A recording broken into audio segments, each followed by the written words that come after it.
दवा गुमनाम खोया था। हम ही वो बंदे हैं जिन्होंने बताया कि राजगीर के निकट का वो टीला किसी राजा का महल नहीं बल्कि ज्ञान का वो मंदिर था, जहां देश विदेश के अनगिनत विद्यार्थी अनेक विषयों में पारंगत होने आते थे। हमने ही बताया कि यहाँ दवा है वो विशाल परिसर जहाँ 10,000 विद्यार्थी 2,000 से भी अधिक शिक्षकों से शिक्षा प्राप्त करते थे, जहाँ बहुमंजिले पुस्तकालयों में लाखों ग्रंथों की प्रतियां और पांडुलिपियां मौजूद थी। ये नालंदा विश्वविद्यालय था जो कालांतर में धर्मांधता की प्रचंड ईर्ष्या ही में ध्वस्त हो गया था। नालंदा विश्वविद्यालय वैभवशाली ज्ञान परंपरा। ये नालंदा है जिसके भावनावशेष सदियों से कुछ ऐसे दबे पड़े रहे कि किसी को सुधि न रही कि कभी यहाँ विश्वविख्यात विश्वविद्यालय स्थापित था, जब देश विदेश से शिक्षार्थी ज्ञान के रत्न एकत्र करने आते थे। खोजन पाया कि यहाँ ऐतिहासिक युग के आरंभिक काल में भी विशाल शैक्षिक संस्थान प्रतिष्ठित था। गहन अध्ययन, शोध और पुरातात्विक उत्खनन प्रस्तुत करते हैं प्रागैतिहासिक युग के विपुल साक्ष्यों का अनूठा संग्रह प्रमाणित करते हैं नालंदा के इतिहास की 2000 वर्षों से भी अधिक प्राचीनता को। कहते हैं यही जैन तीर्थंकर महावीर आजीवन मखनी कुशाल से मिले थे। गौतम बुद्ध अपने शिष्यों के साथ यहाँ के प्रसिद्ध पावन कावन में वर्षावास करते थे और यही बुद्ध के प्रिय शिष्य सारिपुत्र का जन्म और निर्माण हुआ था। यही वो स्थान है जहां नागार्जुन ने शास्त्रार्थ किया था। यही साक्ष्य मिलते हैं शक्तिशाली मगध शासन के, जिसकी राजधानी राजगीर के वाहिराम में अवस्थित थी। प्राचीन नालंदा महान मौर्य सम्राट अशोक द्वारा निर्मित स्तूप और चैत्य यहाँ मिलते हैं और भारत के स्वर्ण युग वैभवशाली गुप्त साम्राज्य के अंश यहाँ मिलते हैं। ये पन्ने बने आधार 1812 में आरंभ हुए उत्खननों के, जिसके बाद इतिहास के अनसुलझे पहलुओं को सुलझा के इन ध्वंसावशेषों के बीच साक्ष्यों को खोजते 2 शताब्दी से अधिक समय बीत गया। 1915 से 1937 तक और फिर 1973 से 1983 तक पुराविदों की अटूट लगन के साथ एक एक पत्थर तलाशते, बिखरे टुकड़ों को जोड़ते, सभी तारतम्य में बिठाते। अतीत की जो आधी अधूरी तस्वीर उभर कर आ रही, उसकी कल्पना भी हैरान करती है। कहना कठिन है, पर माना जाता है कि 5वीं शताब्दी में गुप्त वंश के शासक कुमारगुप्त यानी चंद्रगुप्त ने नालंदा विश्वविद्यालय की स्थापना की थी। देखते ही देखते विश्व भर के शिक्षार्थी यहाँ शिक्षार्जन के लिए आने लगे और ये पावन स्थल विद्या का अद्वितीय केंद्र बन गया। आगे चलकर 7वीं सदी में राजा हर्षवर्धन ने और फिर बंगाल के पाल राजाओं के संरक्षण में विश्वविद्यालय पुष्पित एवं पल्लवित होता रहा।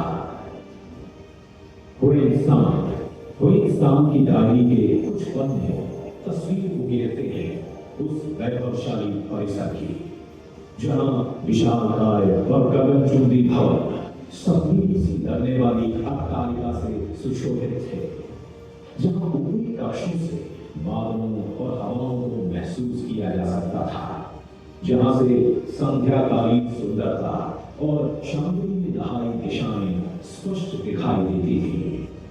दर्जनों विहारों और मंदिरों वाले इस आवासीय विश्वविद्यालय का एक परिसर पुस्तकालयों को समर्पित था, जहां रत्नासागर, रत्नदीप एवं रत्नरंजन जैसे बहुमंजिल पुस्तकालय स्थित थे, जिनमें ज्ञान विज्ञान के अनेक विषयों के अनगिनत ग्रंथों एवं पांडुलिपियों का अनूठा संग्रह था, जिनमें संचित थे विश्वविद्यालय द्वारा प्रतिपादित बहुवैज्ञानिक सूत्र।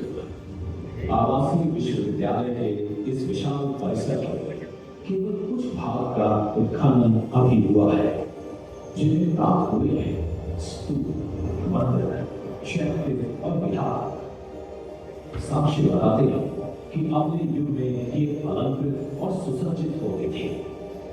साथ मिली हैं तरह तरह की कलाकृतियां, जिनमें से कुछ मृण्मय फलक, गच्छ डाकू और पत्थर से निर्मित, तो कुछ बनी है मिश्रित धातुओं से। विश्वविद्यालय की सभी दीवारें प्लास्टर से जड़ित थी। भग्नावशेष बयान करते हैं उन अलग अलग युगों की कहानी, जिन युगों में यहाँ के विभिन्न भवनों का निर्माण हुआ। विश्वविद्यालय का परिसर 1 मील लंबे और आधा मील चौड़े से भी अधिक विशाल क्षेत्र में बना था, जिसके सुनियोजित भवन बताते हैं कि निर्माण पूरी तरह से योजनाबद्ध होता था। विश्वविद्यालय के केंद्रीय परिसर अनेक विशाल कक्ष थे, जिनमें संभवतः व्याख्यान हुआ करते थे। परिसर में दक्षिण से उत्तर की ओर सुव्यवस्थित ढंग से सजे भवनों की निर्माण कला उस युग के अद्भुत स्थापत्य की गाथा सुनाते हैं। प्रांगण के एक कोने में एक कुआं, भवन परिसर के बीच में बड़े बड़े चूल्हे, संभवतः यही छात्रावास के लिए भोजन तैयार होता था, या फिर धातुओं को गलाकर आकार देने का काम होता था। उत्कृष्ट कोटि की ईंटें, चौड़ी दीवार, समानुपातिक कमरे और कॉरिडोर, हर कमरे में सोने के लिए एक बेंच, दीप और किताबें रखने के लिए ताक, सब कुछ कितना सुव्यवस्थित और उत्कृष्ट स्तर का। पत्थर या मिश्रित धातु, आकार विशाल हो या छोटा, बेजोड़ बारीक कारीगरी में कला और विज्ञान का अद्भुत संगम वर्तमान को चमत्कृत करता है। देखकर बरसी मन हो उठता है कि उस युग में भारत सचमुच इतना विकसित था। इससे की माने तो घंटियां बजते ही हजारों की संख्या में आचार्यों और विद्यार्थियों की श्रृंखलाएं चतुर्दिक बने सुंदर जलाशयों में स्नान के लिए निकल पड़ती थी। ये सचमुच एक अंतरराष्ट्रीय विश्वविद्यालय था, जिसमें दर्जनों देशों के विद्यार्थी पढ़ते थे। डायरी के पन्ने विश्वविद्यालय की सुव्यवस्थित प्रशासन व्यवस्था की भी गाथा सुनाते हैं। विश्वविद्यालय में उत्तम मेधावी विद्यार्थियों का प्रवेश सुनिश्चित करने के लिए प्रवेश प्रक्रिया इतनी कठिन थी कि यहाँ प्रवेश पाना विद्यार्थी के लिए दुर्लभ होता था। द्वार पंडितों के साथ शास्त्रार्थ में विजय होने के बाद ही किसी विद्यार्थी को यहाँ प्रवेश मिलता था।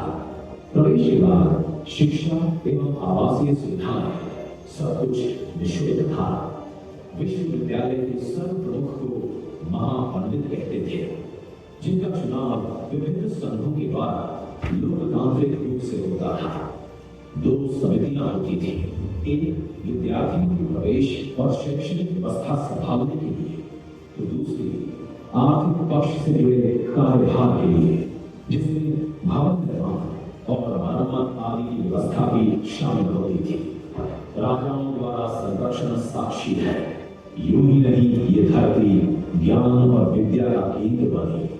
अलग अलग युगों में अनेक राजाओं ने विश्वविद्यालय को लगभग 200 ग्राम दान में दिए थे, जिनसे प्राप्त होने वाले राजस्व की अक्षय निधि से इसका आर्थिक प्रबंधन होता था। विद्या का केंद्र सुविख्यात हुआ तो ईर्ष्या का पात्र भी बन गया। न जाने कितने देश रहे होंगे जिनके दिलों को ज्ञान और वैभव की संपन्नता जलाती होगी। इन ख्यालों में से एक था डॉक्टर जी, जिसने अपने सूबे के सभी ज्ञान केंद्रों को फसलें देना बंद कर दिया। उसने अपनी दहकती ईर्ष्याग्नि में भारत की इस अनुपम धरोहर को ध्वस्त कर दिया। जब कितनी विशाल ज्ञान और विद्या की संपदा अनेक महीनों तक धधकती ज्वालाओं में झुलसकर राख बन गई और शिक्षा का यह अनमोल केंद्र फिर कभी नहीं उठा सका। वे राख के ढेर काल की गर्त में कब दबते चले गए, इतिहास के पन्नों से भी खोते चले गए, तब तक जब तक इतिहासकारों के हाथ ये जाने नहीं लगे।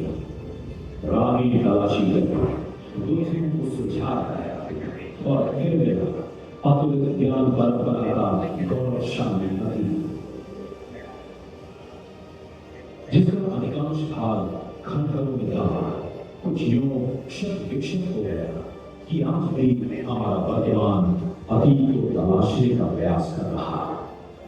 ये विशाल भग्नावशेष उकेरते हैं उस वैभवशाली विश्वविद्यालय का चित्र, जिस पर वर्तमान संवारने को तैयार है नया भारत, जो अपने ज्ञान और विज्ञान की अतुल संपदा से सिंचित और प्रेरित करता रहेगा संसार को, और नील शील सतत प्रवाहित रहेगा ज्ञान रूपी दाम से।